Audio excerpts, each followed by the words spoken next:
when it comes down to it, I think the future is definitely going to be more proof of work, proof of stake, verified personas. Did something actually happen? Did they actually pay for that service? Google asks you when you leave a review, did you pay? Did you use this product or service? Right? How do they verify that? They're not, but there will be mechanisms of verifying that. And I think those reviews are going to essentially stand apart from the others.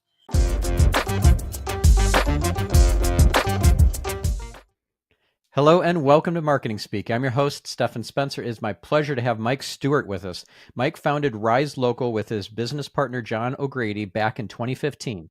This business venture came to be after a years-long career helping businesses promote themselves in the Yellow Pages when that came to an end. Mike's original areas of expertise lie in directional marketing, sales, and internet marketing. In fact, he was at the forefront of helping businesses adapt to the digital landscape in the early 2000s. Now he focuses on local search marketing to drive organic searches to clients' websites. Mike, it's so great to have you on the show. Same here, Stephan. So we were talking before the recording started about how kind of come to know each other and our reputations and so forth over the years. And I've been wanting to have you on the show for years, literally years now. So I'm glad we're finally making it happen.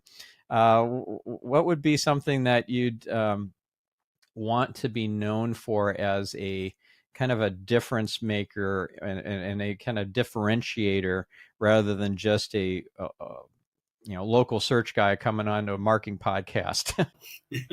Well, for years, where I've had the pleasure of when I've met you after your book, The Art of SEO, was industry conferences, and I enjoyed that, being a part of the local regional search marketing associations, attending conferences like PubCon and others. I had the fortunate opportunity to meet a lot of not only influential but just amazing experts in this field that we're in throughout my evolution. From the Yellow Pages, of course, into what is today the digital landscape of things.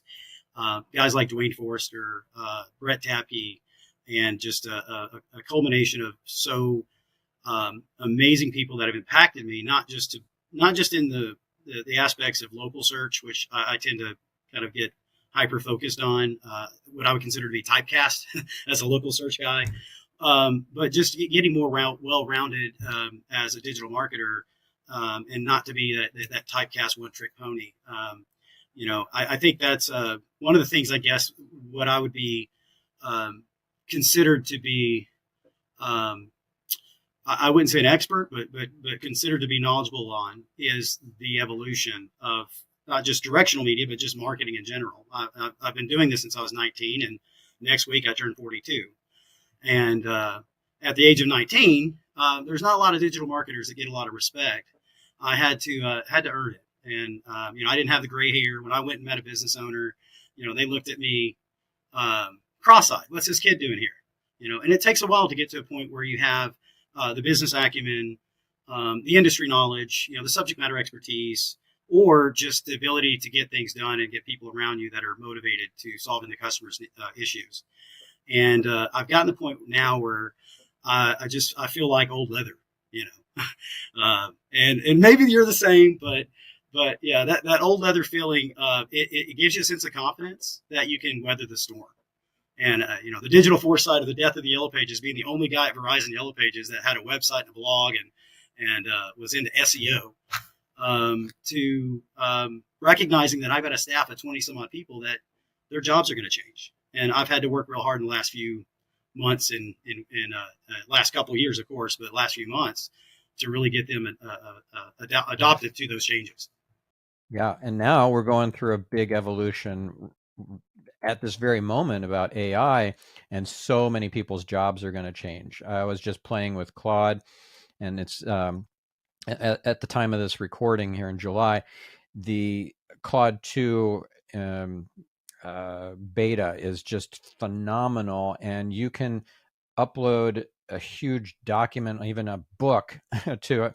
100,000 tokens is how many it can take in the prompt, which is just mind-blowing. It blows away that 8,000 limit that ChatGPT has. So imagine how people's jobs are going to change or be made redundant in just a year's time. It's incredible. So you're at the forefront of a tectonic shift here, and I'm curious to hear what you see as uh, some of the big milestones coming, and how you're preparing your clients and your colleagues and your staff and everything to have this major change happen and to ride that wave rather than get crushed by it. Yeah, we start with obviously the core of our business, which is producing content, which is the heart of SEO. If you're not focused on page count, copy creation based on experience, you're not doing SEO. I mean, the rest of it is really a framework, foundation, platform of which to publish, and that's either up to standard or not. And we got to move beyond that. We spent years fixing broken websites. Now, I don't think the AI is going to build bad websites that are improperly constructed, have improper caching, improper hosting. I think a lot of those mechanisms of testing it, it's more than running a Woo rank report like the old days, going back 20 years. But, the future is going to be, I think, a big shift from being a driller to being a tool pusher, if you will. Think of the fact that the automated technology, the Martech 9000 is going to be Martech 1 million because of prompts, because of the fact that we can make websites based on business type. We can have AI run better Facebook and Twitter or Thread campaign ads based on competitive intelligence and inputs. You're going to have flat rates of content subscription tools that the younger generation is going to be more adaptive to using. Starts out slow, it's going to roll out fast. We thought it was going to be 2030 when they mapped the human brain. I think it's going to be 2024, 2025, where the entire marketing industry goes to thin margins and really practitioners that know how to use the tools to get the outputs. Inputs, prompts, and data sources create outputs. Now, you don't need to be an accountant to do your accounting. You don't need to learn accounting. You don't need to learn a lot of the things that traditional founders had to have in order to exist. In order to have margins in an agency, you had to disrupt things. You had to disrupt the agency model. Now it's business owners are like, why do I need to pay an agency when my kid's telling me how to use the tool? So I think that part of it's going to be huge. But I don't think that means that marketers like myself aren't going to evolve, because I've evolved since when they started offering white knockout and process color in the phone book. Yeah, I think the difference maker for those who are going to ride this wave rather than get crushed by it is that they can create novel applications of different AI technologies by weaving them together and bringing together disparate ideas and disciplines. Like maybe somebody is really good at, I don't know, basket weaving or scuba diving or something, and they can bring that experience and expertise and apply it to let's say technical SEO or to website development. They're finding novel ways to combine very disparate topics together, and that is something that I think will make you more marketable and keep you from being obsolete, like so many people with their job functions and what AI is going to be able to do in just 2 or 3 years time. Yeah, when they came out with cable TV, nobody thought that they would have TBS or channels specific to certain types of content. And that changed the entire way people consume content. And I think that content disruption will constantly happen. I think brands, as we seen, they've been more open, especially smaller brands, of being embarrassed, meaning putting themselves out there, capturing videos in their office, making TikToks, doing that creative stuff that I've been asking for since I was carried a bag of the phone books, driving around my Corvette. But definitely there's going to be a disruption. I've talked to my content team and I've told them, hey, if you call yourself a copywriter, you're not going to be around. If you're not a true content strategist, content strategy principles, going back to real CS, it's going to be hard because that's the person that's going to be using the tools.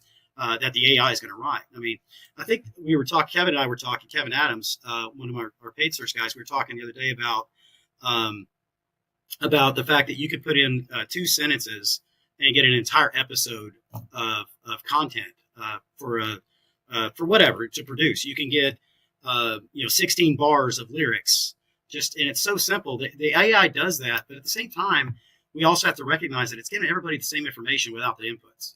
So it's that tool pusher that's really doing the job. It's not the driller. The AI is drilling. We're just pushing the tools and the data.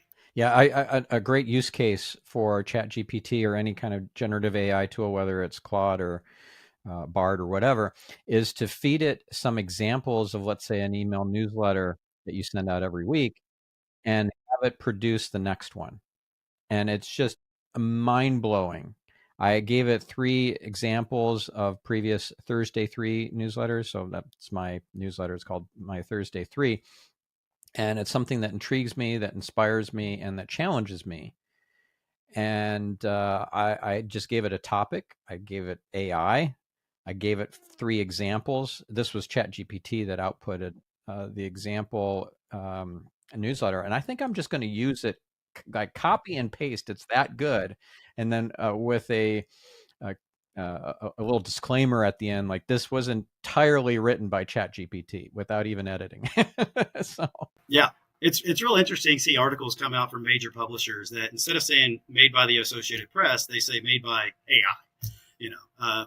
We're normally seeing that syndication of the same content over and over, but now that you're seeing AI create its own content off of fresh information coming off the wire, so to speak, it's interesting. I personally prefer news sources that I know are not made by artificial intelligence. I like sometimes opinions and different types. We all sometimes like to be in our bubble and consume content. As I was saying earlier, you got to be willing to be embarrassed when it comes to being a business, and sometimes that comes out to actually having something that you stand for, especially a smaller business. Bigger corporations, they have to go on a different path, but when you're smaller companies, you can leverage the fact that you're personable. Leverage the fact that there's a relationship with your customer that a lot of bigger companies have a challenge doing because sometimes the staff isn't empowered to do that. And in those environments, you can look at your competitor's email and say, hey, write me this, but give me a calendar based on these words for this month, this month, this month. And here's something about me. And then here's also really to get to understand who's the customer I'm trying to work with. Like, for instance, every one of my customers, I'm a solar company, and all I care about isn't anything other than making sure that they have more disposable income. And so I'm communicating that. So every time I write an email, I want to incorporate that into it. I want to incorporate specific messaging, and that's AI is not going to figure that stuff out. And that's again why you need those tool pushers, so to speak, that are content strategists or subject matter expert marketers. The younger generation that knows the tools doesn't always have the business acumen to get the results. Yeah, and when you were talking about it occurred to me this idea of I've might have spoken about this before in a past episode, but the idea that a label or a badge will exist that says this is 100% human made. I actually this idea. Yeah, that's organic. Kira, yeah, so this Genius Network member Kira, who I had on my other podcast on Get Yourself Optimized. She thinks that there's going to be books that are going to be labeled as 100% human made, no AI. So if that's going to extrapolate that out to other forms and media and so forth, I imagine that having websites with that badge, it's almost like certified organic. It's just changes the game. Dolly currently does not allow for text. Obviously, my assumption is I'm not an AI expert. I'm just a guy over here seeing this stuff come around and seeing my clients ask me about it and want to, and using it themselves. And I've used the tool Dolly before, and it's kind of cool. If you say, hey, give me an image of a spaceship underwater fighting a killer whale. It's pretty cool. You got, it can combine a lot of things, but you ask it to put text on it. It's currently not doing that. But once that text gets on those kinds of graphics and digital assets, the world changes. I mean, that disrupts a lot of jobs. I mean, you have background.bg that You remove the background in 2 seconds by uploading. You don't have to even pull up your Illustrator, Photoshop, or any of your tools. So there's a lot of things that are disrupting how we get faster outcomes. But again, somebody's having to click the button. Somebody's having to take the information. Business owners are not going to do that themselves. They don't have the time for it. And that's been the case ever since designing their own ads in the phone book. It's not going to change. So as a practitioner, you have a future, regardless of AI generative tools that disrupt the time it takes to create things, right? But I don't feel like that SEO is dead or any of those things are ever going to be true. I mean, go back in the 70s, it was all about oil, peak oil. That didn't happen. The ozone layer is going to deplete. That didn't happen. I mean, there's always something that's a 10-year scare. And even with us, this is our newest, revolution of digital that we've had since, obviously Google's done all its tricks to do reverse engineering from Google 411 to disavow to, you name it. That's how Google operates. But I think we're in for exciting times. I also think that we have to recognize that AI's, different AI may produce different results, but AI produces common results. And the only ways to evolve it, I think there was one in particular that was a conservative AI. It gave you a conservative view, maybe it's Tusk or something. And I think they got they lost their license to be able to use the tool. All right, so that's going to happen. That whoever sets those rules, those are all private businesses and things like that. But yeah, I think, that marketplace of how do we create an AI specific for our type of industry, our type of business, our type of customer, our type, that's where it's going to get real interesting. That's why the MarTech 9000 goes to MarTech 1 million overnight. Right. And I think I'm sure you're right about how the strategist will still have a job or still have a role as a consultant, because the business owner won't be on top of the stuff like you could be. AI doesn't know people. It doesn't know what you want to be today versus what you want to be tomorrow. You have to talk to people to get that. And marketers are the people that talk to brands to extrapolate what they're about and who their ideal customers are and all those things. And AI doesn't always know your business rules, profit centers, goals, and resources, and all those other things that matter. Yeah, and from my standpoint, I believe very much in kind of the metaphysical, the esoteric. And so if you look at output from an AI, it lacks soul. It's soulless. Mm-hmm. Yeah, exactly. Relationships are everything, and you're incredible at relationships. And how is the AI going to inject that? It requires you as the strategist, the architect, to inject that into your prompts so that you get output that has soul in it, because that's based on you, not the tool. Yeah, I think one of the biggest shifts is that the data. Forever we've all been. I say forever since Facebook, and I was not able to get Facebook because I had a high school diploma instead of a college degree, and I was not allowed to get into Facebook because I didn't have a .ed whatever domain or my email. Yeah, that was the very early days, the beginnings of Facebook. Yeah, I was there. I walked around the Verizon Yellow Page office asking folks, "Hey, I can't get on there. I'm the only guy without a college degree here, at 19 years old." But yeah, with that experience, things have evolved. You have all these different social platforms now, and the idea that you can essentially dock your port to port at any one of them with your data and say, "Hey, you know what? I'm going to take my information from this source and say I'm going to move it over to this one." Kind of like what we did with local. Locals evolved to API feed injection. Data centers that essentially operate in a sense where they're data aggregators, should we say. Data centers go back to telco. But no, data aggregators, they're like the service orders you get when you get a phone line in a business, and that's how it feeds into the whole present stuff. But the data aggregators out there, now for a brand to be able to do that, where they can shift from one, let's say, marketing company to another without having to onboard fresh and new, give them all that backstory.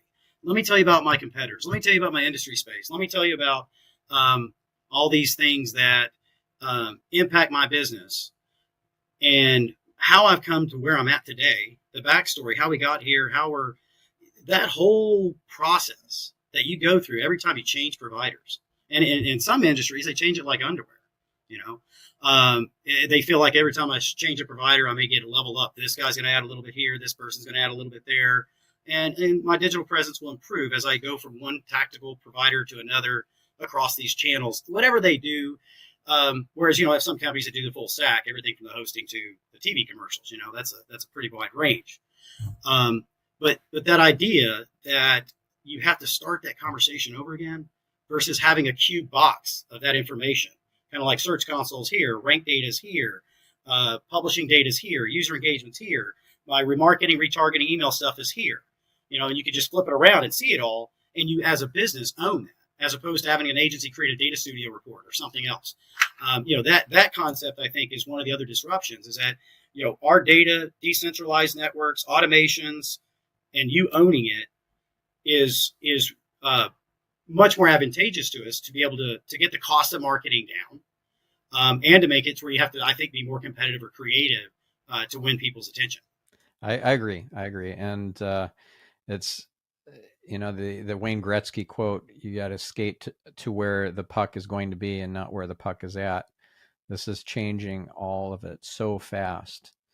It's really going to require that strategist to be a futurist, really, in order to be successful. And to try and do this on your own, I think it's going to be very hard for somebody to, as a business owner who's running a, you know, plumbing business or a AC unit, HVAC repair kind of business. They can't keep on up on all this. No, they'll typically be good at one thing. Most of them, it's not publishing product and service pages, but they'll be good at one thing. That's you know, one channel that they're really great at, unless they get folks around them that are better at those other channels. You know, somebody that really does know how to use tools and can consistently create email campaigns. Somebody who can consistently ensure that, you know, local search compliance is up to snuff, knows how to do the scans, knows how to check for that data. Somebody that specifically knows how to create on a schedule a field media producer to capture media recurring. You know, those are all the channel level, what you would subscribe to, that you put a part of your marketing mix. And having a very robust marketing mix, I think, is going to be more important. You know, we used to survive off the 3-pack, or actually back in the day it was a 10-pack or the 7-pack, right? Now that local pack is down to 3. That inventory is being more and more condensed, and going more towards opportunities that allow those companies, like the social media companies, to get paid. Google is, you know, Google guaranteed, Google paid search. You know, it's not Google organic. It's not content specific.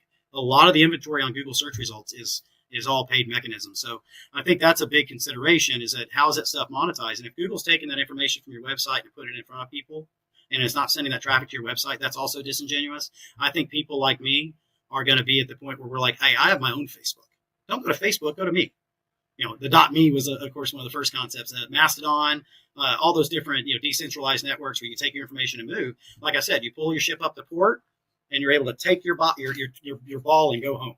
You know, that to me is a part of the opportunity there, because I think, you know, I think some of the friends I have also proven that if you're out there as a marketer and you're putting out content, and those companies, for-profit companies, don't like the information you're sharing, they don't agree with it. You know, your content may be only seen by 30% of the people. That if you create a profile and never liked, and you didn't do the same egregious behavior that they believe you've done, you would see a totally different, your friends would see totally different content if they subscribe to both of your profiles, if you create 2 of them.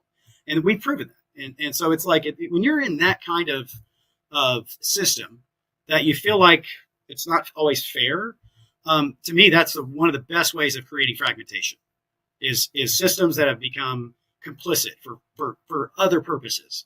You know, the Yellow Pages did the same. They went from monopoly, duopoly to fragmentation, back to duopoly, back to monopoly. And by the time they ended up monopoly, they went from an $8 billion whatever to a half a billion dollars. That's a lot of money that shifted during that time. And along the way, there's certain people that make money. Just like in social media, you say the right thing in social media, you can change a stock. Look at Elon Musk. Has a lot of impact these days. It's pretty interesting to see that. A lot harder to do that on private companies than it is the publicly traded ones, though. Yeah, interesting times. So Yeah, yeah. It's the internet. It happens to be an awesome mechanism for purchasing. It still doesn't beat repeat and referral, but something had to get something had to hook it first. But the internet is, as I said, the bathroom wall of America. It gives you a lot of ability to create engagement based on emotion, and the most attractive emotion happens to be negativity. Why did people subscribe to Howard Stern? Because they wanted to hear the stuff he said. They didn't support Howard Stern. They didn't like him. They may have thought he was funny, but they probably thought a lot of the things that he said was vile and disturbing. But the fact is because of the fact they didn't like him, they subscribed to him. That he had more subscribers, so many subscribers that were people that just did not agree and did not, they would vocalize that they didn't agree with him, his positions. But at the same time, they subscribed to him because it's an emotional. You're negative emotions create a lot of action sometimes, and whereas positive actions, well, I'll give you a great example. We use in local. We tell them, 3% of the time when people are happy, they'll leave a good review. And if you ask them to leave it for an employee, they're more likely to do it. So we might go up to 6%, right? But 30% of the time, if they have a bad experience, they'll leave a negative review. Way more motivated than negative. And that's just the nature of it. So if you have a bad reputation, it's not just because people are more motivated negatively. It's just the fact is that you're probably not having enough good experiences and encouraging and talking to your customers to share. But on the negative side, you don't have to ask them to share. They're motivated. It's emotion versus logic or emotion? Logic plus emotion? No, emotion by itself wins every time. Yeah, and people back up their emotional decisions by logic. It's not the other way around. Bingo. Yeah. And that can be for marketers. We're out there talking to clients, telling them, hey, somebody's got to do basic core social media. And I don't care if we're owning 90% of it or you're owning 90% of it, but none of us need to own 100%. There's got to be a symbiosis, and we have to have, accountabilities to where the outcomes happen. And sometimes it's, hey, Mr. Customer, Facebook is a historical record of your proof of work. And for us, when we talk to clients about the big thing, POW, proof of work, we get into those discussions. It's really trying to motivate them to realize that, the iPhone is with 13 or above takes better pictures that are meant for the web. They're formatted for the web than your most sophisticated camera. I mean, for me, myself, I have a Blackmagic 6K Pro, Netflix approved, blah, blah, blah. My staff, I just consider, like last week, I spent 6 hours just trying to get the content off the camera to manipulate it because it's meant for something that's not what I'm trying to use it for. I bought it because I thought it was great. It's like having it's like the maintenance of a Bugatti, you know how much that costs. And that's not a bad comparison because that camera went from 5,000 to today. I'll probably get $800, $900 for it. But that's the kind of stuff that we deal with, and realize that the technology, just like the iPhone, to be able to capture that media for a business and edit it on your phone. My social media folks can do a lot of the same editing, not just Canva and Photoshop and Illustrator and other tools, but they can do a lot of editing just from their phone apps. So it's pretty cool. It's that to me is really awesome because it disrupts. It stops people from being apprehensive about engaging with their local market.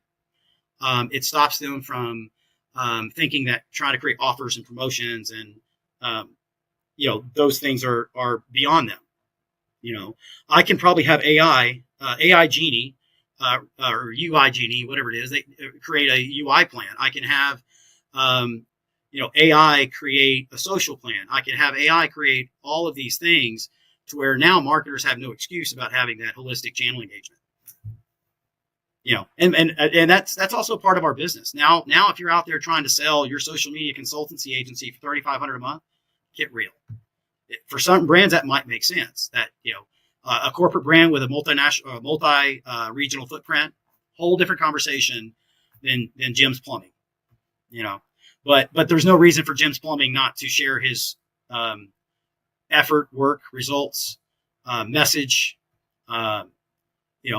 everything that makes you want to work with him as a brand owner. Because when you're a professional service provider, you as a person have a big impact because, people see differences between products and service providers.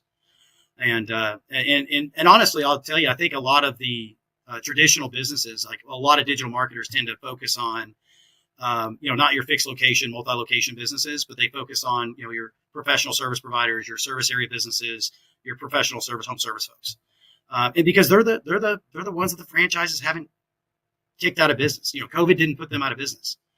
That's that. So where are we going to spend our effort? Lower margins, certain ideal customers, tools to be able to satisfy them, more channels at a lower cost.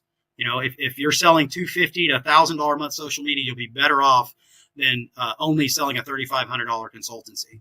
It's just the way it's going to be. And I think a lot of practitioners in our industry, a lot of the old guys like myself, I consider myself that now, that we're just going to have to accept that we've got to adapt. And I think a lot of them are adapting, but it's just who moved my cheese, him and Haw. That's what happens. Yeah. I love that book, Who Moved My Cheese. Okay, so yeah, right. Speaking of books, I want to make a book recommendation. I don't know if you've read it. I want to hear that, but this is also for the listener. It's a novel called Snow Crash by Neil Stephenson, and part of it's very futuristic, but it's coming very soon.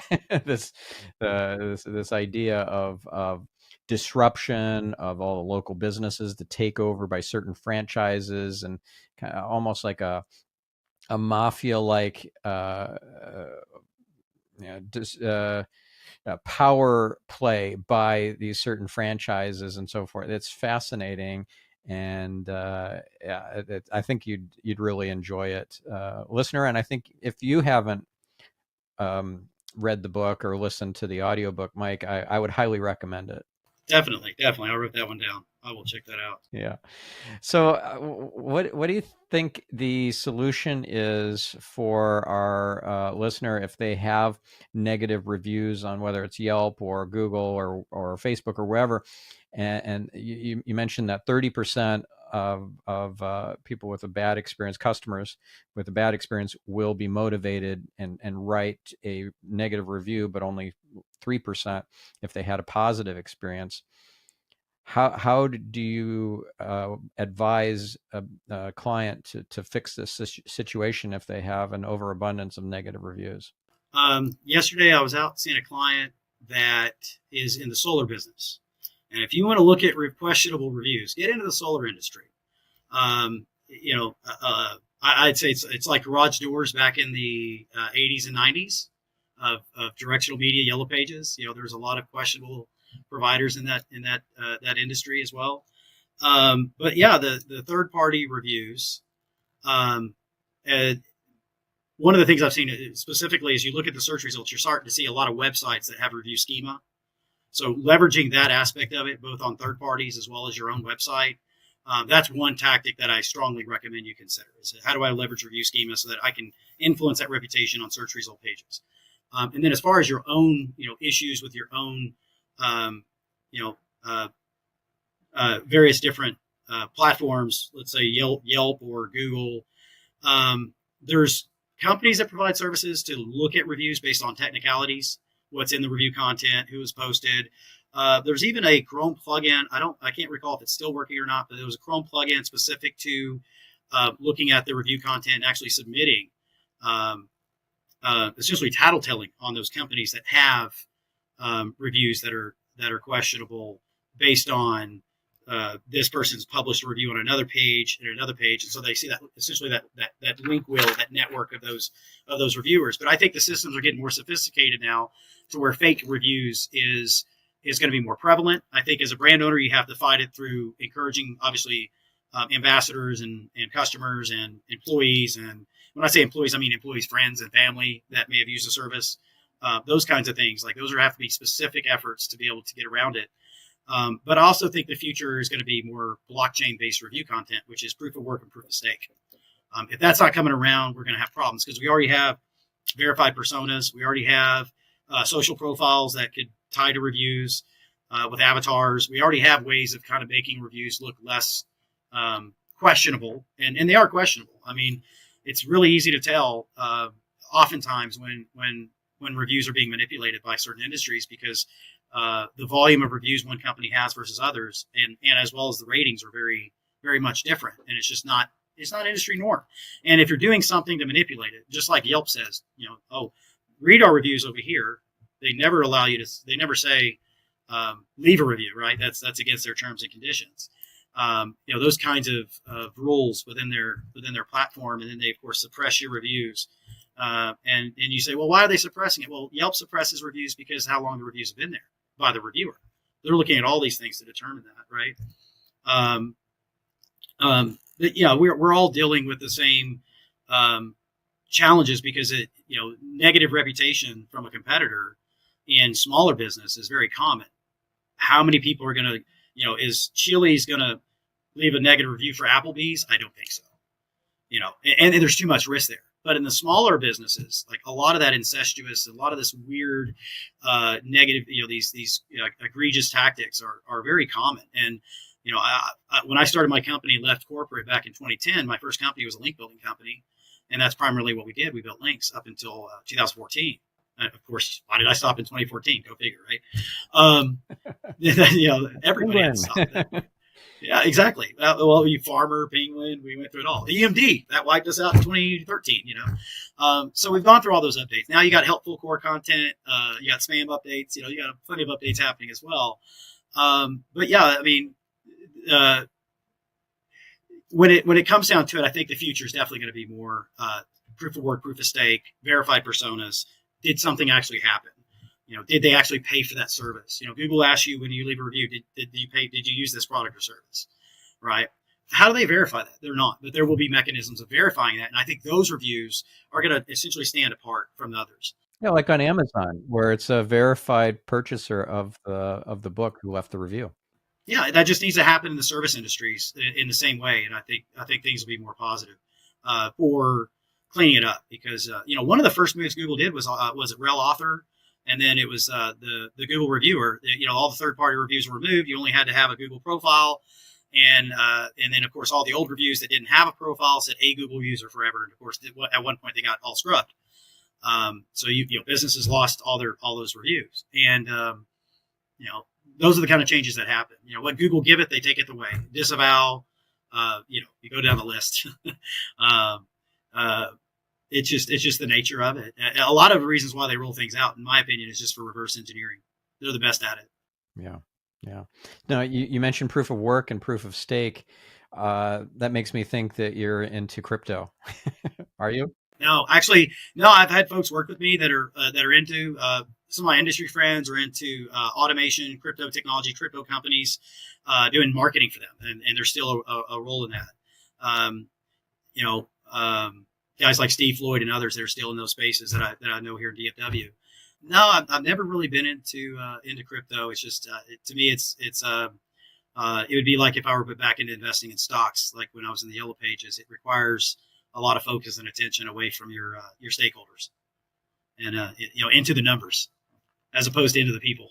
Speaking of people and the Yellow Pages, you keep in touch with Chris Silversmith? Of course, yeah. Chris is Chris and I both were on the board of the Dallas Search Marketing Association for quite a few years. I currently am back on the board with DFW SEM here in North Texas, and I'm one of the treasurers. Kevin currently is our president. We have Casey Markey. We've got Chris O'Connor and some other folks that are still with our board, and we're I guess DFW SEM 3.0. If you will, keeping that alive. We have a conference November 13th and 14th. State of Search is still on. It's stateofsearch.org, and it's going to be a 2-day conference in Grapevine, which is right near DFW Airport. And not a lot of conferences. We talked about it early on. That's the kind of where you get a lot of your bearings in the industry, and you get your place, and you understand your role, and you understand where you can help, and it really sets you into your career. Without those kinds of things going on in person, I think we're all at a disservice. After COVID, a lot of the conferences and stuff have changed, but in the way that conferences are run, I think there's a different way of approaching some of those things. But to me, it's connecting with folks that are feeling your pain is imperative to your future success. Did you make when you start your business, your business partnership, your process, your whether or not you decide to get into certain channels and add those to complement your business and taking those risks. It's a lot easier to do that when you can go to guys like Tony Wright and Sean Jackson and people that have been there, Brian Clark, copy blogger, et cetera, lots of folks that have already been trudging along to build that path in our industry. I don't think there's a lot that are trying to do what I'm doing, which is a little different. Everybody's going outsourced and remote and teleconference or whatever. I am all about sitting in front of folks and talking to them over tea, kind of working with them. And for me, we have multiple offices for our business where customers come in. We have drop-ins come in our office in East Texas. Here in Dallas, the studio, I have folks come in to capture media. It's a lot harder to do that remote. And it's and even that $100 studio setup with the coat rack and the floodlights.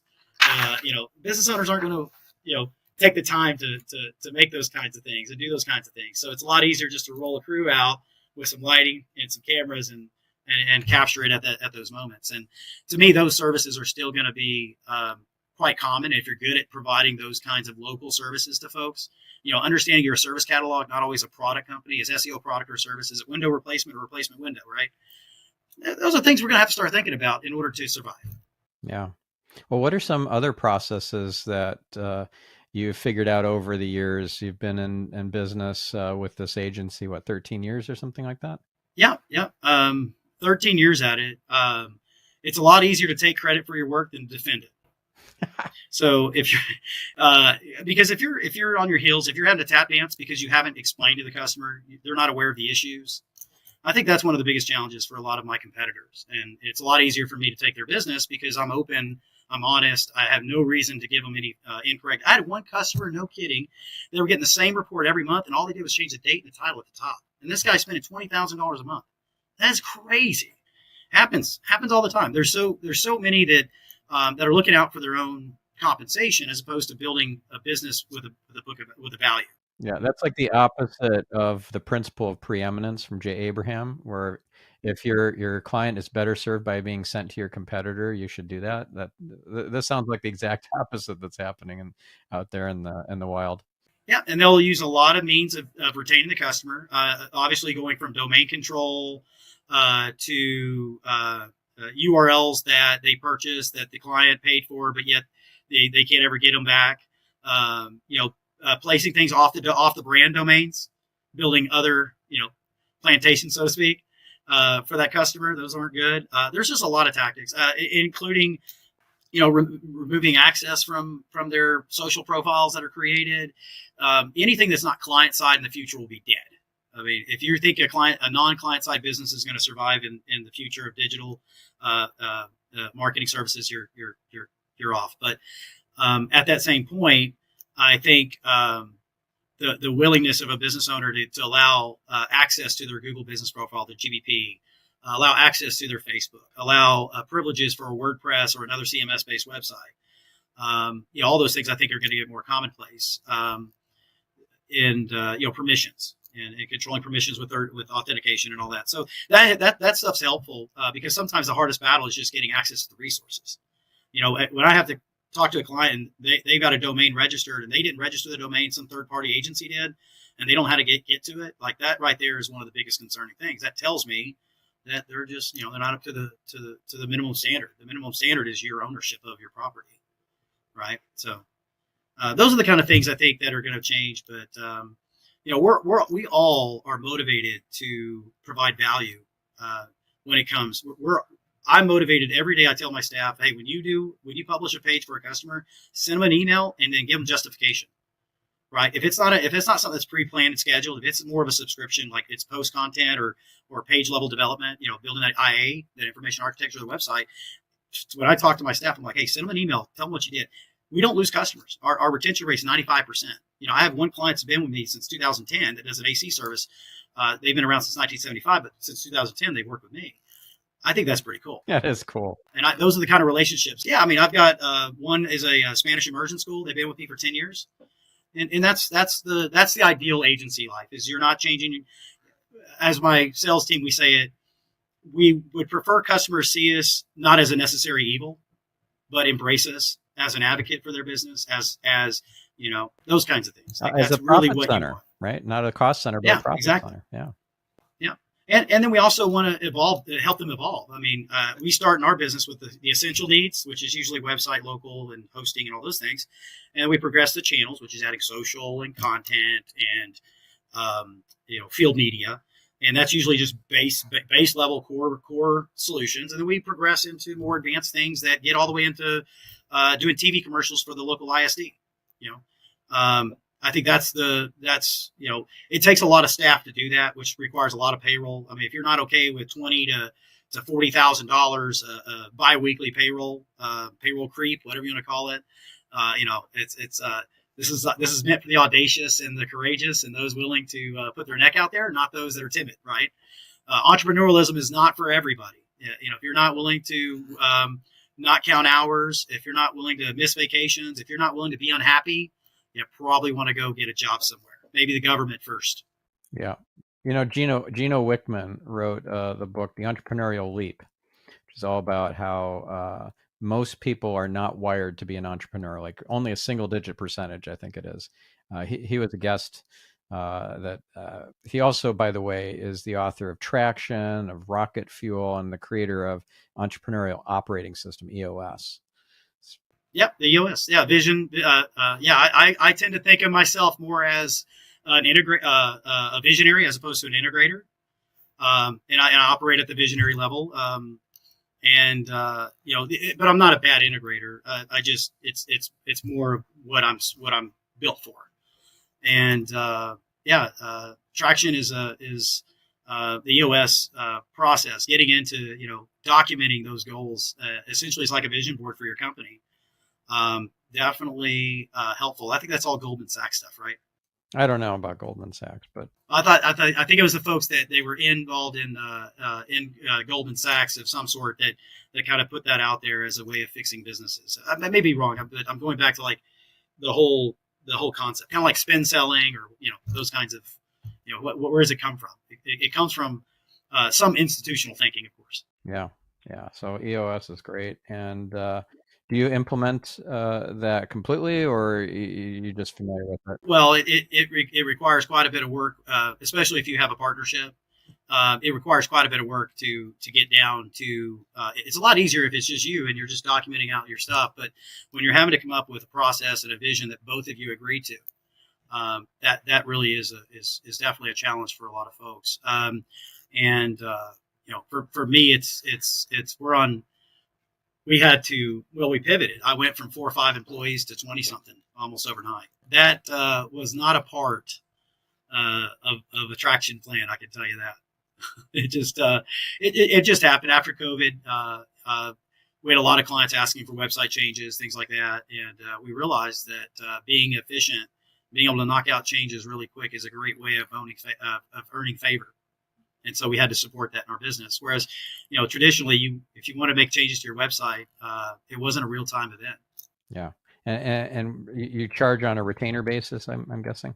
Actually, we charge in our business. We do provide hosting, of course. We localize servers and provide all the caching and all the other mechanisms to make the sites efficient.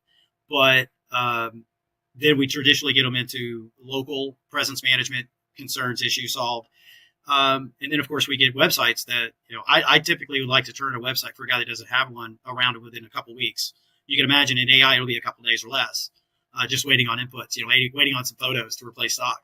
But that's really the way it should be. Any website that takes longer than that, it's usually going to be more design intensive, feedbacks going back and forth, and usually need a requirements doc, RFPs, and all that. But for us, we try to treat websites, captured media, all that as a utility.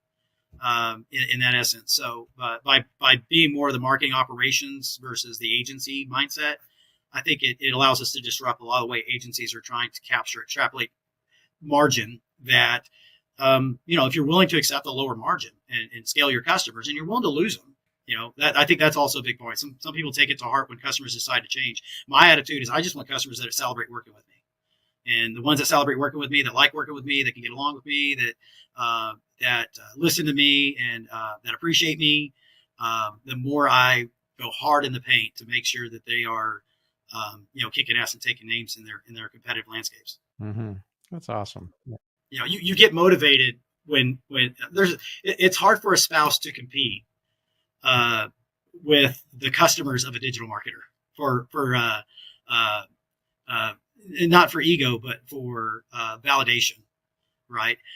It's like you're constantly being told in many of your relationships, man, you saved me, man, you've helped me. That kind of I've heard that since I was 20 years old when I started coming up with headlines in the phone book. People have bad ads and I fixed them. Nothing's changed.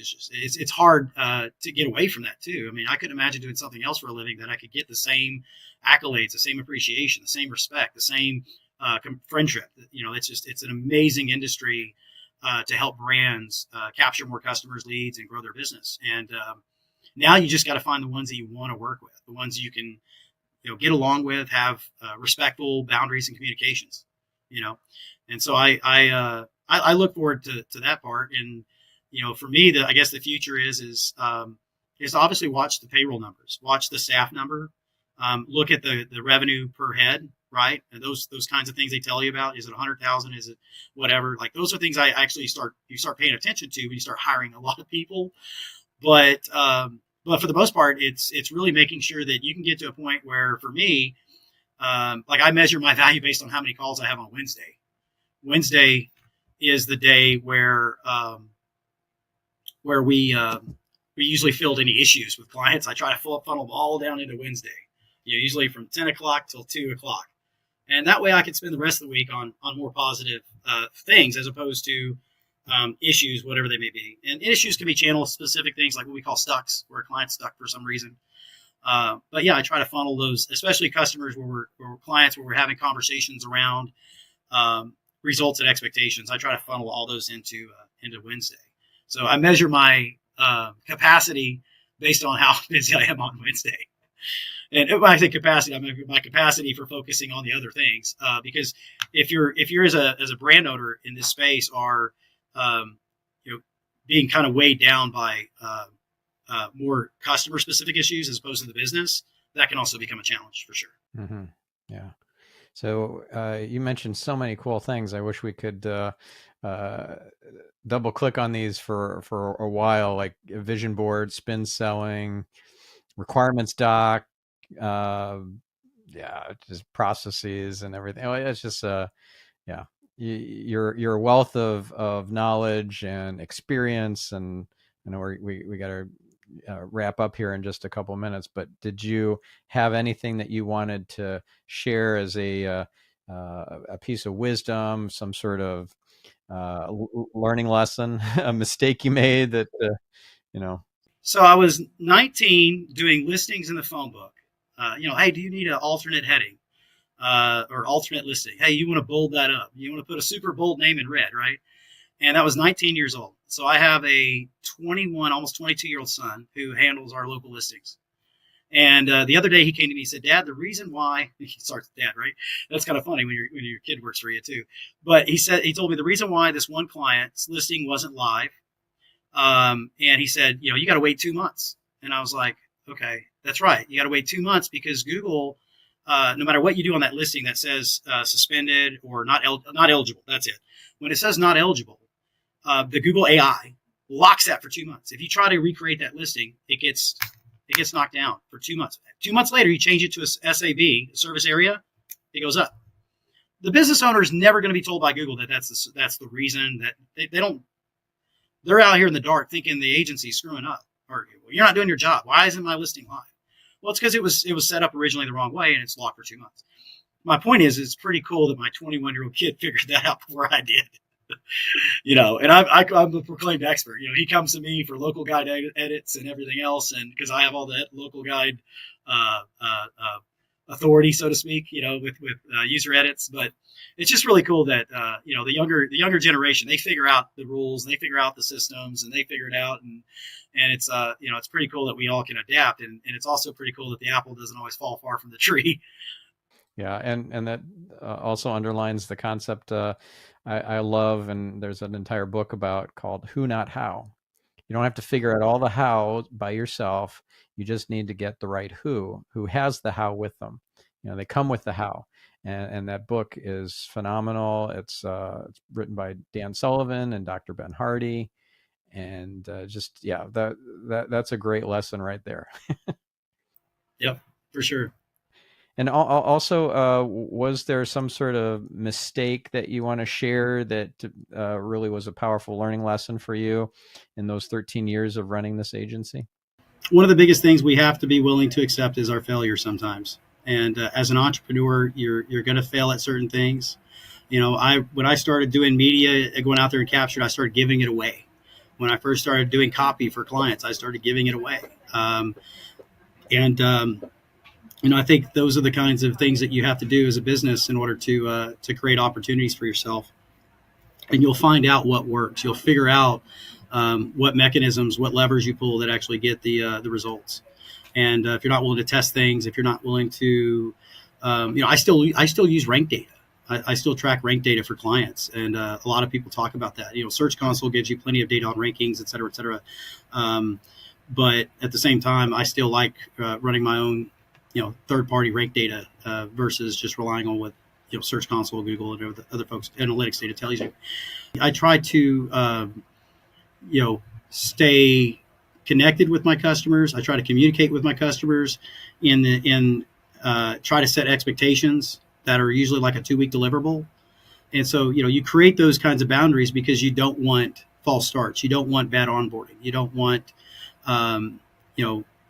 campaigns that are sometimes even over-planned but poorly executed. I'd rather start with something simple and then evolve and build the media assets and allow the AI to generate content campaigns for social posts and things like that are, like Google has its, Facebook and Google have their own AI. So you understand that they do that. You give them the tools, you give them the means, you give them the inputs, you get better results. And the hard part is really, I think, training the younger generation on older tactics.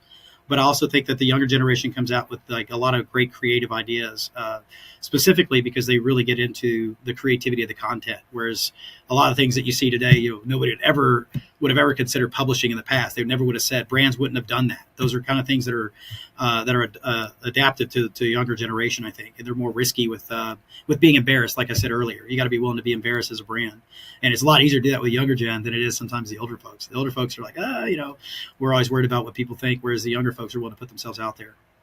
That's how they get hired with me. I look at the resumes when I get all these stuff to come across and which ones stand out, and it's like the ones that took the effort to talk to you are usually the ones that get hired. Those are the folks that are in my team.